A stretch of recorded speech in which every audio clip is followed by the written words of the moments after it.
Hello అందరికీ welcome back to Anu KR vlogs. నేను మీ అనురాధ. ఈరోజు మన ఛానల్లో రెసిపీ వచ్చేసి హెల్దీ బ్రేక్ఫాస్ట్ రెసిపీని చూపించబోతున్నాను. వీడియో చూడబోయే ముందు నా ఛానల్ని సబ్స్క్రైబ్ చేసుకొని వాళ్ళు ఎవరైనా ఉంటే ప్లీజ్ సబ్స్క్రైబ్ చేసుకోండి. ఇంకా వీడియోని ఎక్కడ స్కిప్ చేయకుండా పూర్తి వీడియోని చూసేయండి. ఇంకా ప్రాసెస్ చూసేద్దాం, వచ్చేయండి. ముందుగా ఒక మిక్సింగ్ బౌల్ తీసుకొని ఇందులోకి 1 కప్పు వరకు తురుముకున్న క్యాబేజీని యాడ్ చేసుకుంటున్నాను. క్యాబేజ్ని వీలైనంత సన్నగా తురుముకొని తీసుకోవాలి. మీరు వీలైనంత సన్నగా కట్ చేసుకొని కూడా తీసుకోవచ్చు.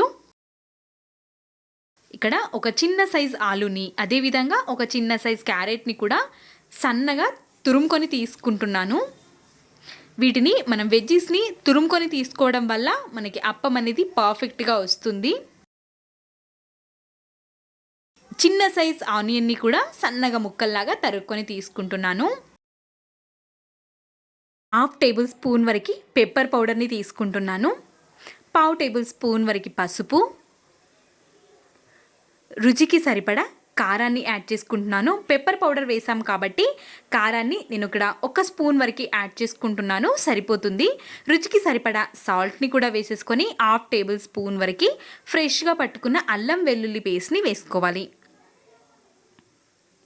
ఇందులోకి బైండింగ్గా జొన్నపిండిని వాడుతున్నాను. నేను 1 కప్పు వరకు జొన్నపిండిని తీసుకుంటున్నాను. ఇది మిల్లులో పట్టించుకున్న పిండి, మీరు ప్యాకెట్ పిండిని కూడా తీసుకోవచ్చు.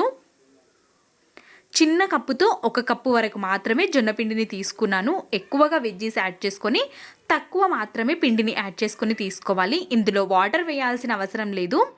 ఆల్రెడీ క్యాబేజ్లో, క్యారెట్లో వాటర్ అనేది ఉంటుంది కాబట్టి వాటర్ ఏమి యాడ్ చేయకుండా అదేవిధంగా పిండిని మంచిగా కలిపేసుకొని తీసుకోవాలి.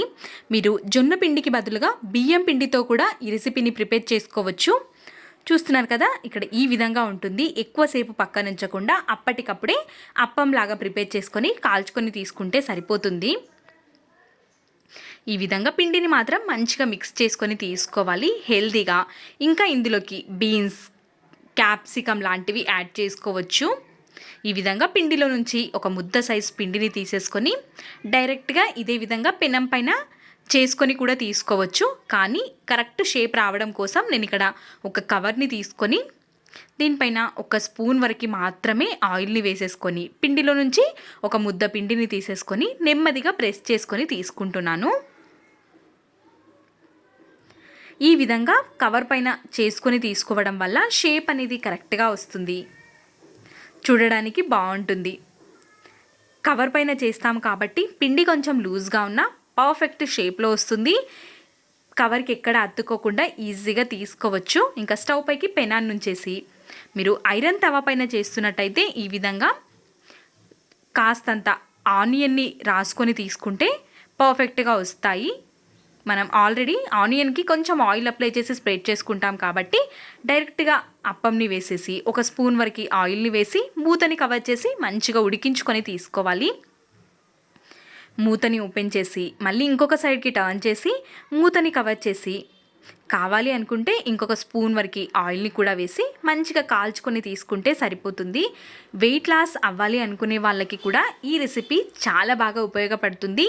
ఎక్కువ వెజ్జీస్తో కమ్మగా తినేయచ్చు. వీటితో కర్రీస్ కానీ చట్నీస్ కానీ ఉండాల్సిన అవసరం లేదు.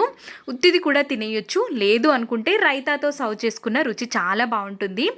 జొన్న పిండితోనే ప్రిపేర్ చేస్తున్నాం కాబట్టి హెల్దీ రెసిపీ, తక్కువ నూనెతో తక్కువ టైంలో చేసుకునే రెసిపీ తప్పకుండా ట్రై చేయండి. ఒకటి విరిచి చూపిస్తాను, చూసేయండి. క్యాబేజ్తోనే ప్రిపేర్ చేస్తాం కాబట్టి చాలా కమ్మగా ఉంటుంది. రైతాతో సర్వ్ చేసుకున్న, ఉట్టిది తినేసిన కమ్మగా తినేయచ్చు. వీడియో నచ్చితే please like, share and subscribe. Thanks for watching.